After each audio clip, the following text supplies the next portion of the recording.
Keberhasilan ahli Al-Quran itu adab. Buka Quran surah ke-35 ayat ke-32, paling kiri sebelah atas. Thumma awrathnal kitaba alladhina istafaina min ibadina. Kemudian kami wariskan Al-Quran itu kepada hamba-hamba yang kami pilih. Awas, ada yang rajin baca, one day one juz, one day one ayah, kan? One day one surah, dan seterusnya. Ada yang rajin menelaah, buka tafsir ini, tafsir itu. Ada yang rajin menghafalkan, ya, Masya Allah. Tapi maaf, apakah semua orang itu dianggap benar oleh Allah ketika berinteraksi dengan Al-Quran? Tidak. Ada 3 golongan. Faminhum zalimun li nafsi. Ada orang yang senang dengan Al-Quran tapi zalim orangnya. Rajin baca dia, rajin, tapi zalim, tidak mampu menempatkan ayat Quran sesuai dengan tempatnya. Apa? Zalim itu menempatkan sesuatu bukan pada tempatnya. Ini penghapus buat menghapus tulisan di papan tulis, asalnya begitu, tapi digunakan untuk melempar orang misalnya. Nah, itu zalim namanya. Gelas tuh fungsinya menampung air untuk minum. Gayung fungsinya untuk mandi. Ada orang minum pakai gayung, mandi pakai gelas. Itu zalim namanya.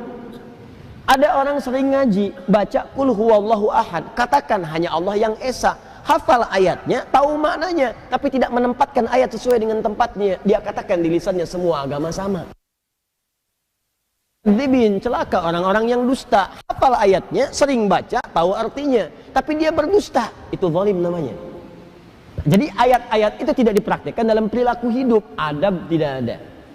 Wa minhum muqtasid, ada golongan kedua, meninggalkan sifat yang pertama, naik tingkat, tapi belum ada nilai kebaikan pada dirinya, hanya untuk dirinya saja. Muqtasid itu paket hemat.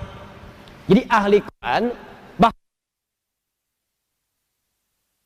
kalau perilakunya nampak kegiatan sehari-hari sering mojok di masjid misalnya, atau dekat tiang-tiang nyandar, baca ngulang-ngulang hafalan, tapi kalau diminta, mas bisa ngimamin, yang lain saja.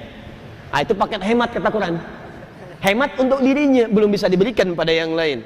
Yang ketiga, wa minhum sabiqum bil khairati biiznillah. Ada ahli Quran, kesuksesan interaksinya dengan Al-Quran dibuktikan dengan menampakkan perilaku baik dalam kehidupan. Sabiqum bil khairat, kalau bisa nomor 1 dia mengerjakan kebaikan. Jadi ciri orang yang berhasil dengan Qurannya, kata Allah, adalah adab. Jadi jangan bangga kalau anak anda hafal 30 juz tapi nggak merubah perilakunya. Yang yaitu hafalan banyak tapi perilaku semakin durjana. Yang salah tuh dalam hafalannya. Ada yang keliru.